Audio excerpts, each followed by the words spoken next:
They're people of strength. They're people of patience. They are people of pride. They are the people of Siberian Yupik and Inupiaq descent, a bloodline that goes back to the beginning of time.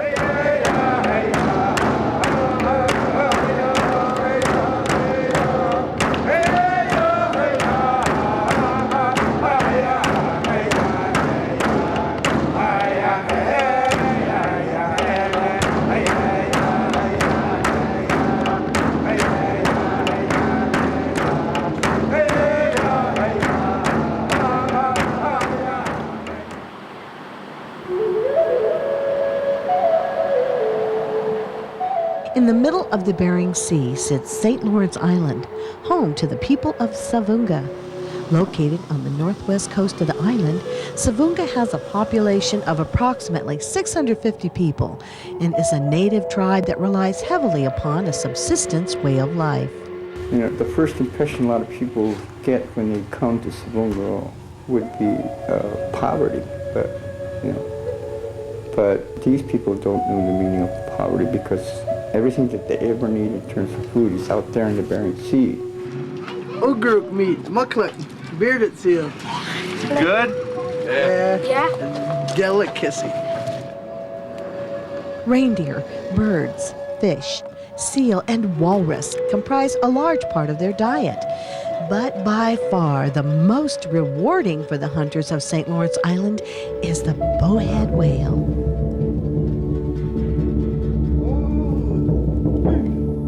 This home video from 1994 takes us on an amazing journey through the icy waters of the Bering Sea in search of the bowhead whale, the great whale hunters of Savoonga.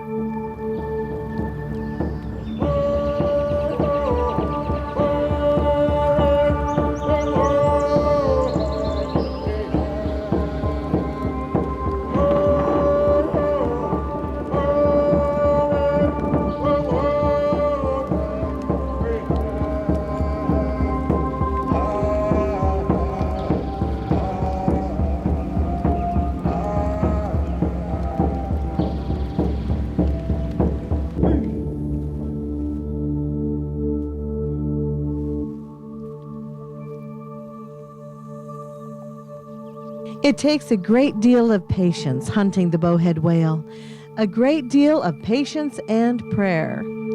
While these hunters wait in their umiaks, several others are perched high upon the ice floes, searching the choppy waters of the Bering Sea for the great mammal. Once the bowhead has been spotted, the fleet sets sail. With only the wind at their backs, the hunters quickly close in on their prey, waiting for the right opportunity to strike.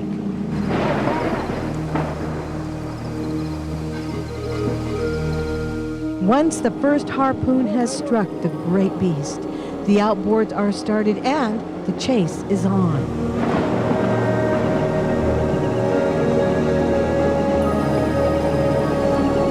It is a chase that can last for hours, a battle of wits and endurance.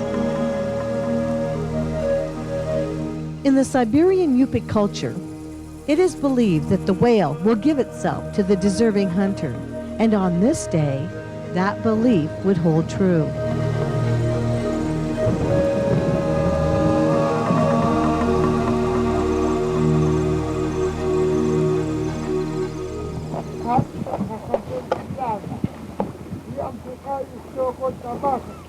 A prayer is given to the whale, a gesture of respect and appreciation for giving itself to the people of Savoonga so that the cycle of life may continue. Amen.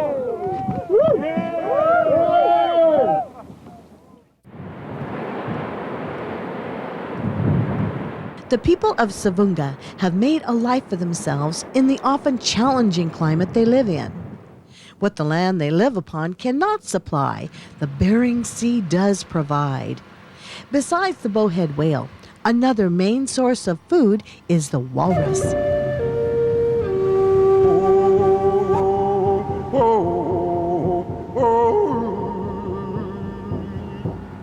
Every year, the hunters of Savoonga load into their boats and weave their way through the shifting ice in search of walrus, which take refuge on the ice floes.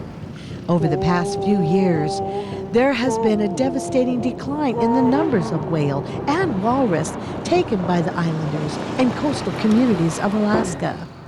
Many claim this is due to global warming and changing weather patterns. Whatever the reason, it is a situation that is affecting the natives of Alaska, who rely upon the sea for much of their livelihood.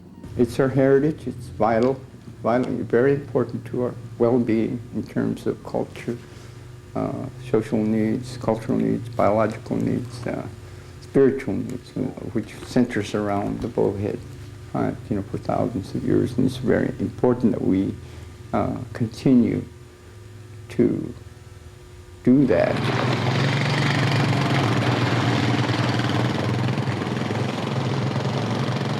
This year, the winds did not blow in favor of these people, and the large ice fields packed the shores of Savoonga, keeping the hunters from reaching the walrus and whale.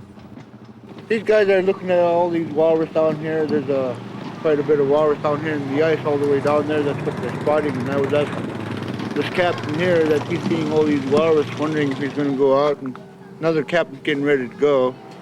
But there's no guarantee that these hunters will even be able to reach their prey through the treacherous moving ice that lies ahead. We had a good start before whaling season. A few boats got out there and caught some walrus, but when the ice closed in, we were closed for quite some time. And ice is finally starting to push out a little bit, and south winds would probably open it up more, and hopefully we're going to have a good season coming up at the end. I hope. We've had a hard year harvesting walrus, and hopefully it should pick up pretty soon once the ice is starting to push out. As if their plates weren't already full dealing with the ice conditions and lack of whale and walrus, the people of Savoonga and other whaling communities throughout the state were delivered another blow recently by the IWC, International Whaling Commission, an entity that oversees and regulates whaling worldwide.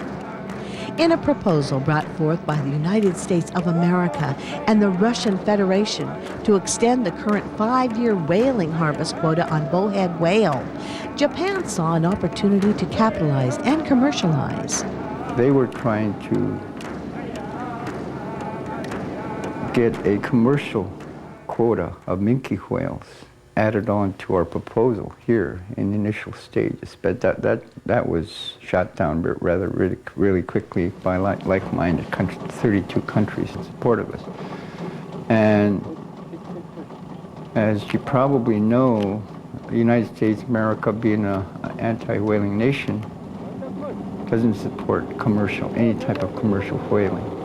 And that was the crutch that the Japanese commissioners were using, or the delegation were using, to try to push their agenda to try to obtain commercial quotas for the minke whales, and it didn't work out for them either.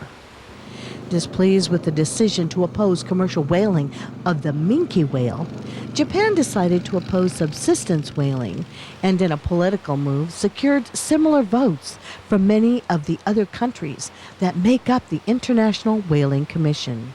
With an amendment to our proposal submitted by our U.S. delegation, Russian Federation, we put a little change in our request, 68 strikes and 14 carry-over provisions. And the next day, 32 countries supported the request while 11 opposed it. And we were one vote short of a 3/4 majority vote. It was a topic that was on the tongues of our Native people across the state, a way of life that was being negotiated. We're just trying to make use of what we have within our own setting. It's sometimes difficult with a situation like the IWC voting down our request for quota. But we've always been able to adapt to certain regulations. certain management scheme, and it's always been to our own advantage when that happens. So we're kind of hoping that even with obstacles and prejudice that we experience with regards to how we use our marine resource, I think our own Yupik ways and Nupiaq ways will overcome all these things, and because we need to keep our tradition, our way of life strong for our children and their children's children. It has taken several trips to the table, but eventually Japan reversed their decision to oppose subsistence whaling and now supports the bowhead quota.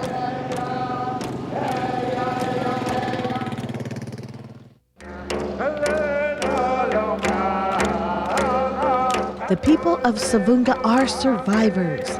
They have learned the skills well and are able to prosper in an unforgiving climate. They are the direct descendants of those who knew nothing about grocery stores or air freight, but knew everything about using their hands and surroundings to make a life for themselves on an island in the middle of the Bering Sea. It's a knowledge that has been passed down from century to century and generation to generation. It takes the commitment of the youth to learn the ways of yesteryear and the commitment of the elders to teach them. Two such people who truly know the meaning of the word commitment are Jimmy and Mabel Tooley. Jimmy, 98 years old, and Mabel, 93, have been married for 78 years and have spent their lives on St. Lawrence Island.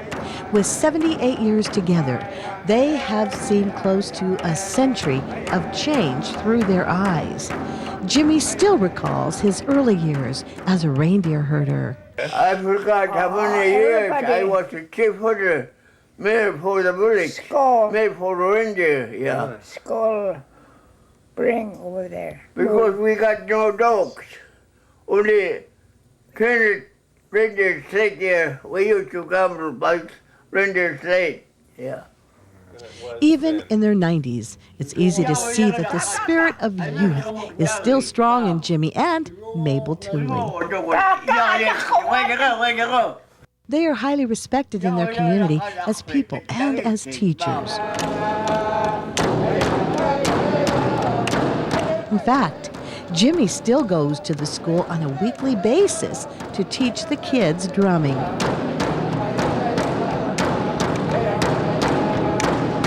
And it would be a rare occasion to have drumming going on in Savoonga and not see Jimmy and Mabel taking part.